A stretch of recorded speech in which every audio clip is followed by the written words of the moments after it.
হযরত ইবনে আব্বাস রাদিয়াল্লাহু তাআলা আনহু থেকে বর্ণিত, তিনি বলেন, নবী করিম সাল্লাল্লাহু আলাইহি ওয়াসাল্লাম এক আনসারী মহিলাকে বললেন, আমাদের সঙ্গে হজ করতে তোমার বাধা কিসের? ইবনে আব্বাস রাদিয়াল্লাহু তাআলা আনহু মহিলার নাম বলেছিলেন, কিন্তু আমি ভুলে গিয়েছি। মহিলা বলল, আমাদের একটি পানি বহনকারী উট ছিল, কিন্তু তাতে অমুকের পিতা ও তার পুত্র অর্থাৎ মহিলার স্বামী ও ছেলে আরোহণ করে চলে গেছেন, আর আমাদের জন্য রেখে গেছেন পানি বহনকারী আরেকটি উট, যার দ্বারা আমরা পানি বহন করে থাকি।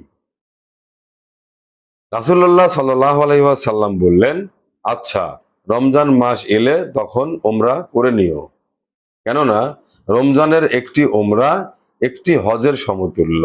সুবহানাল্লাহ। হাদিস নম্বর 1667।